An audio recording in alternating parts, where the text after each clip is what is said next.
নমস্কাৰ বন্ধুসকল, আমি যাবলৈ ওলাইছোঁ কলকাতাৰ পৰা দীঘালৈ। ভেলভো এই এচি বাছেৰে আমি এতিয়া কলকাতাৰ পৰা দীঘালৈ যাম, দীঘা সাগৰৰ পাৰত। তো আপোনালোকে বলক আমাৰ লগত জাৰ্ণি কৰক। এই এচি বাছেৰে গ'লে কলকাতাৰ পৰা 700 ল'ব। আপোনালোকে আহিলে এচি বাছত যাব পাৰিব দীঘালৈ। আৰু ইয়াৰ পৰা প্ৰায় 190 কিলোমিটাৰ হ'ব দীঘালৈ। তো বলক আমাৰ লগত জাৰ্ণি কৰোঁ। আপোনালোকে ভাৰ্চুৱেলি জাৰ্ণি কৰক। ফ্ৰেণ্ডছ চ' এক্সাইটেড, গুগল মেপ ওলাই ল'লোঁ। আমি গুগলত দেখা পালোঁ যে আমি দীঘা পালোঁৱে। বহুত এক্সাইটেড লাগি আছে। বেক কেমেৰাৰে আপোনালোকক বাছৰ পৰা দেখাইছোঁ। চ' এক্সাইটেড, এইটো চাওক চাওক চাওক, সাগৰ সাগৰ সাগৰ। অ' মাই গড, লাইফৰ প্ৰথম সাগৰ বাছৰ পৰাই দেখা পালোঁ। চ' এক্সাইটেড। দীঘাৰ এইটো বিচ, দীঘাৰ অল্ড বিচ, সাগৰ ইমান নীলা। চাওক আপোনালোকে 5 ঘণ্টা বাছেৰে অহাৰ পিছত আমি দীঘা নামিলোঁ। দীঘা ইয়াতে নামি আমি ডাইৰেক্টলি বিচত যাম। দীঘাৰ পাৰত গৈ ভিডিঅ' চিডিঅ' বনাই আপোনালোকক দেখুৱাই তাৰপিছতহে হোটেললৈ যাম। হোটেল বুক কৰা আছে, তো জাষ্ট যাম। বাছৰ পৰা নামি ডাইৰেক্টলি আমি সাগৰৰ পাৰ আহিলোঁ খোজকাঢ়ি। আপোনালোকক দেখাবলৈ চেষ্টা কৰিছোঁ। বেক কেমেৰা চাওক, ইয়াত সাগৰৰ ঢৌ আহিছে।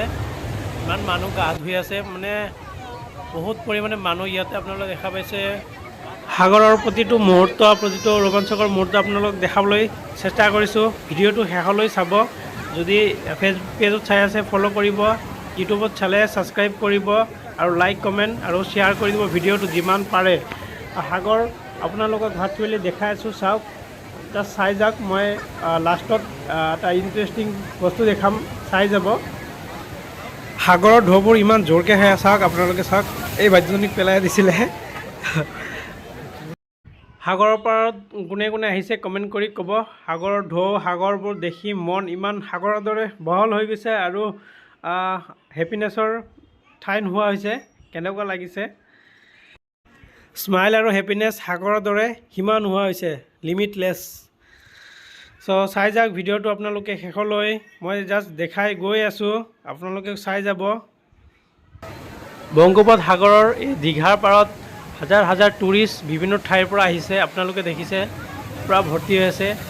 বছৰৰ যিকোনো সময়তে টুৰিষ্টেৰে ভৰ্তি হৈ থাকে দীঘাৰ এই সমুদ্ৰৰ পাৰ। এই সাগৰৰ এতিয়া সন্ধিয়া সময়ৰ ছেট হ'ব, ছানছেট দেখাম আপোনালোকক। এতিয়া মই আৰু 10-15 মিনিটৰ ভিতৰতে ছানছেট হ'ব। তো ছানছেট হোৱাৰ সময়ত সাগৰৰ পাৰত কেনেকুৱা লাগে আপোনালোকক ডাইৰেক্ট লাইভ দেখুৱাম। আপোনালোকে চাব।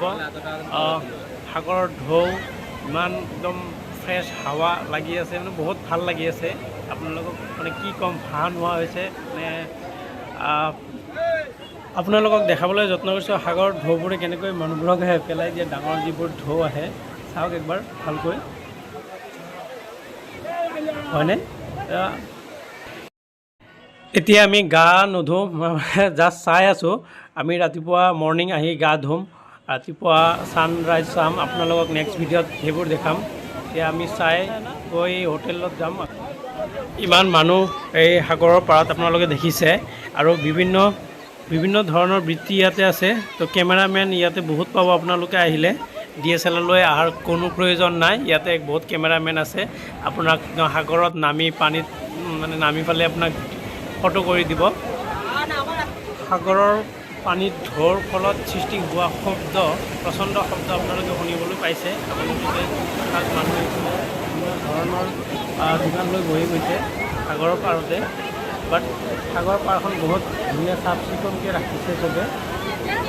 সাগৰ চাই চব এক্সাইটেড। চাওক পিছফালে ডাঙৰ ডাঙৰ ঢেউ আহি আছে। মানুহবোৰ একদম মানে ঢৌত থাকিব নোৱাৰা হৈছে, গা ধুবলৈ যিসকলে নামিছে আপোনালোকে চাই আছে। আৰু এটা ডাঙৰ ঢৌ আহি আছে পিছফালে, চাওক চাওক চাওক। ৱাও, মানে আমি বৰ্তমান আছিলোঁ ভাৰতৰ শেষ প্ৰান্তত, দীঘা যিটো সাগৰৰ পাৰ। ইয়াৰ পৰা যিমান দূৰলৈ আপুনি দক্ষিণলৈ যাব সাগৰে সাগৰ। এইটো বংগোপসাগৰ, তাৰপিছত ভাৰত মহাসাগৰ লগ লাগিল। তাৰপিছত আপুনি পাব এণ্টাৰ্কটিকা, ডাইৰেক্ট বৰফ। তো মানুহ নাপাব আৰু এইফালৰ পৰা মানুহৰ মানে বাসস্থানৰ লাষ্ট ঠাইত আমি আছোঁ বৰ্তমান, দীঘা সাগৰৰ পাৰত। ইয়াৰ যিমান দক্ষিণলৈ যাব আপুনি সাগৰ পানীয়ে পানী পাব, আৰু একো নাপায়।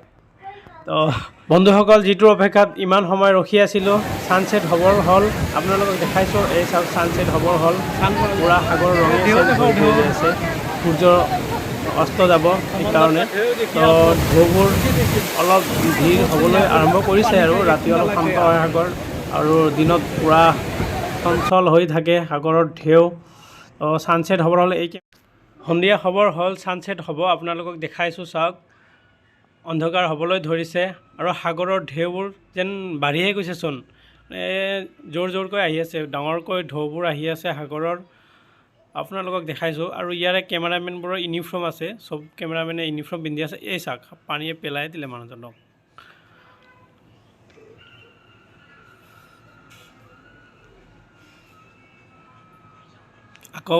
আকৌ উঠিবলৈ ট্ৰাই কৰি সাগৰ ঢৌবোৰ দূৰলৈ আহিবলৈ আৰম্ভ কৰিলে। আমাৰ জোতাবোৰ ভিজি গ'ল। এতিয়া আমি হোটেল যাব লাগে।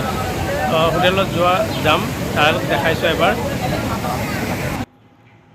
তো ফ্ৰেণ্ডছ, এতিয়া আমি সন্ধিয়া হৈ গ'ল, এতিয়া আমি হোটেললৈ যাম। হোটেলত গৈ ফালে আকৌ ৰাতি আহিম, সাগৰৰ পাৰত বহি থাকিম, সমুদ্ৰৰ পাৰত।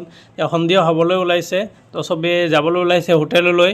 হোটেললৈ গৈ আমি চেক ইন কৰি ফালে ভাত চাত খাই বৈ একেবাৰে আকৌ ৰাতি আহিম। তো এইটো হ'ল আমাৰ হোটেল, আজি ৰাতিটো ইয়াতে থাকিম। এতিয়া আমি খাবলৈ গৈ আছোঁ। খানা অৰ্ডাৰ কৰিলোঁ, ইয়াতে পালোঁ ইলিচ মাছ, সাগৰৰ ইলিচ মাছ, 250 টকা প্লেট বোলে। তো খাই চাওঁ কেনেকুৱা টেষ্ট সাগৰৰ ইলিচ। গুগল মেপটো ওলাই ল'লোঁ, এতিয়া আপোনালোকক দেখাবলৈ লৈছোঁ কেনেকৈনো দেখি কিমান দূৰতনো আছোঁ। এইটো চাওক, মই জুম কৰি দিছোঁ। সেইটো অসমৰ পৰা বহুত দূৰত বৰ্তমান আছোঁ আমি, দীঘাত। তো এইটো চাওক, জুম কৰিছোঁ, আপোনালোকে চাওক। দীঘা বীচ, একদম সাগৰৰ পাৰত, নিউ দীঘা বুলি কয় এইখিনি ঠাইত। ইয়াতে আমি বহি আছোঁ বৰ্তমান। তো ব'লক, এইবোৰ চাওক, সাগৰীয় শংখ, এই শংখৰ দোকান এইটো। ইয়াতে বহুত বিজনেছ এইবোৰ শংখৰ হয়, সাগৰীয় শংখ। এইটো দোকান চাওক, এইবোৰ শংখ মই চিনেমাত দেখা পাইছিলোঁ, এতিয়া নিজে দেখা পাই আছোঁ। মই হাতত এটা লওঁ, ইমান বঢ়িয়া লাগিছে, মানে বিৰাট। দীঘাৰ এইখন এখন স্পেচিয়েল দোকান, ইয়াতে সাগৰীয় ষ্ট'ন মূৰ্তি এইবোৰ বস্তু পায়। তো আপোনালোকক সেইকাৰণে এই দোকানখন দেখাইছোঁ। আমি কিবা বস্তু কিনিবলৈ গ'লোঁ, মিছেছক কিবা এটা গিফ্ট দিওঁ দীঘাৰ পৰা। দীঘাৰ এই দোকানটো স্পেচিয়েল, কাৰণ ইয়াতে সকলো ধৰণৰ মণিমুকুতা থকা, সাগৰীয় মণিমুকুতা থকা দোকান এইখন। ইয়াতে আপোনালোকে সকলো ধৰণৰ জুৱেলাৰ্ছ পাব, বিভিন্ন ধৰণৰ আই লাভ দীঘা এইবোৰ, মানে চেম্বল, চাবি ৰিং এইবোৰ ইয়াতে পোৱা যায়, মূৰ্তি পোৱা যায়। তো বহুত মানে ফাৰ্ষ্ট ক্লাছ দোকান এইখন। আপোনালোকে আহিলে ইয়াৰ পৰা ল'ব পাৰিব, এই কলম ল'ব পাৰিব, দীঘা লিখা থকা, সমুদ্ৰ সৈকত। মই কিনিলোঁ ইয়াতে 10টামান কিনিলোঁ। সাগৰৰ এইবোৰ বস্তু কিনাৰ পিছত আমি গৈ আছোঁ হোটেললৈ। হোটেললৈ যোৱাৰ ৰাস্তাত আমি দেখা পালোঁ যে সাগৰীয় কিছুমান মাছ আপোনালোকক দেখাবলৈ চেষ্টা কৰিছোঁ। এইবোৰ সাগৰীয় মাছ, ইয়াতে আছে অক্টোপাছ, এইটো চাওক অক্টোপাছ মৰি গ'ল। তো এইটো ইলিচ মাছ মৰিছে, এইবোৰ কেঁকুৰা, সাগৰীয় কেঁকুৰা আপোনালোকে চাব পাৰিছে। গোটেইখিনি সাগৰীয় চি ফুড। বহুত মানুহে চি ফুড ফ্ৰাই খায়, সেইকাৰণে এইটো ফ্ৰাই বনাই এইফালে। আৰু এইটো কি মাছ কমেণ্ট কৰি জনাব, মই নামবোৰ নাজানো। সাগৰীয় মাছ এইবোৰ, এইবোৰ সাগৰীয় মাছ। ছাইডত অক্টোপাছ ৰাখিছে।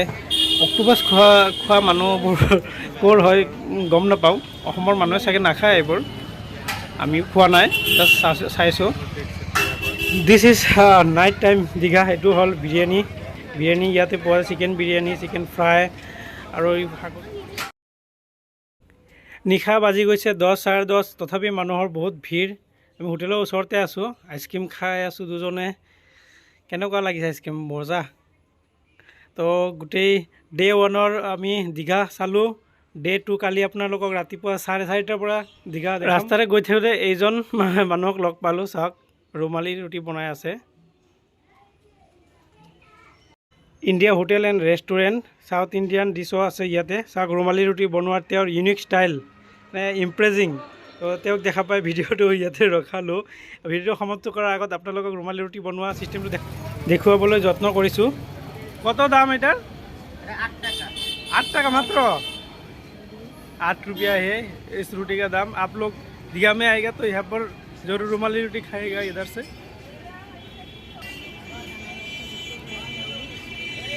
এক্সপার্ট বাও দাদা আপনার বাড়ি কোথায় এখানে এখানেই বন্ধুসকল ভিডিওটো ইয়াতে সমাপ্ত কৰিম দীঘাৰ ডে 1ৰ ভিডিঅ' ইয়াতে সমাপ্ত হ'ল কালি ডে 2ৰ ভিডিঅ' পাব ভিডিঅ'টো সম্পূৰ্ণ চোৱাৰ কাৰণে thank you so' much subscribe my channel